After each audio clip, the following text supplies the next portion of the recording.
You're so welcome to our program. Thank you so much, Rufat. Thank you. Maimunah Mohd Sharif, as former Executive Director of UN Habitat and now Mayor of Kuala Lumpur, actually you have been a strong advocate for sustainable urban development. And in your COP29 speech, you emphasized the urgency of turning climate agreements into real and actionable, let's say, strategies. But some cities, maybe including Kuala Lumpur as well, are struggling with urban sprawls, infrastructure gaps. So how do you align these global goals with the pressing on the ground realities of rapidly growing cities? Yeah. Thank you so much for having me here, Rufat, and thank you also to the government of Azerbaijan for inviting me to give a speech during the opening of the COP29. As you put correctly in my speech, I mentioned about enough declaration, we want action on the ground. And because I think I'm very, very fortunate to start from the local. When I was mayor of Penang in Malaysia, then I have the opportunity to go to the global level as the Executive Director of UN Habitat. And I came back to Malaysia as a mayor of Kuala Lumpur. It's a capital city of Malaysia. So I can see from the local perspective, then from the global perspective, and now coming back to the local. So that's why I call upon the COP and also the member state and those are involved at the global level to really sit down seriously, looking at the mechanism.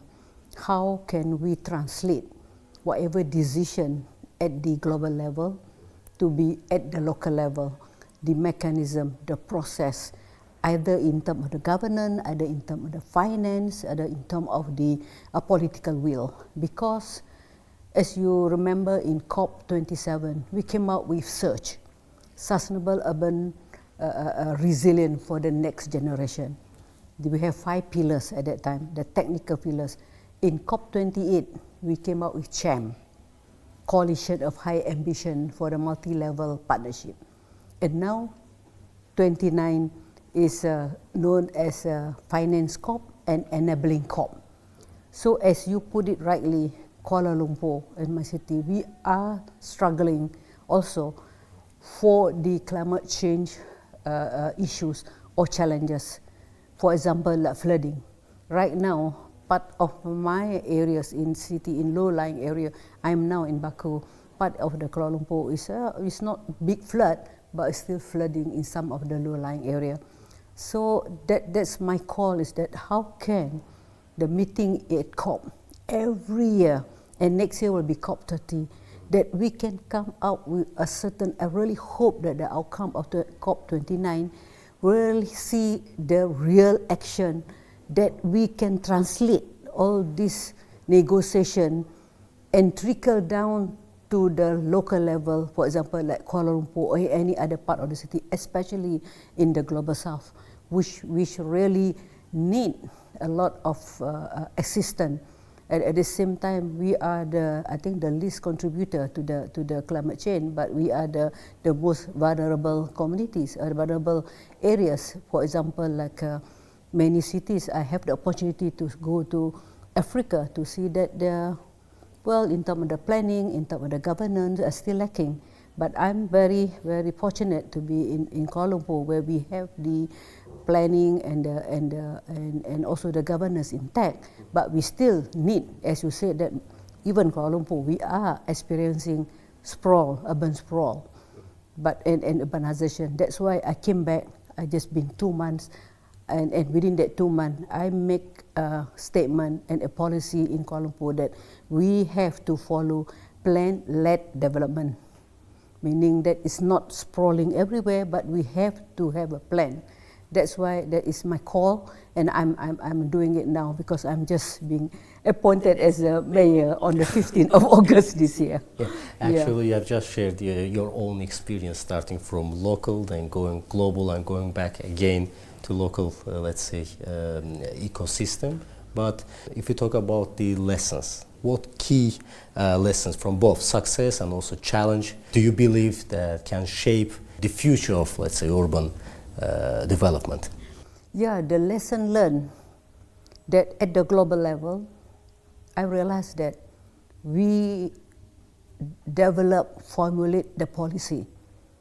They call it the normative part of the system, meaning that the global policy, global declaration, and global agreement. And when I was at the Executive Director of UN Habitat, we formulate this global policy. But I felt that have limited ability to see that it be implemented on the ground. There are many, because we need to convince the national government, we need to convince the regional government, we need to convince the local government to accept or to implement our global policy. Whereas now, I am at the local level, I know that the time for me to implement. But the challenges is that certain areas, certain cities, we lack of capacity. Capacity here is not only funding, but also expertise. And sometimes lack of capacity in terms of the governance. We have the funding, but how can we spend the money transparently, accountability there? And I think this is the struggles at the local level, not only for me, but it's also for many of my colleagues who have shared the same stories with me. Say, yes, sometimes we have the money, but we don't know how to make it a bankable project to apply for the funding. So I think this is the challenges at the global level.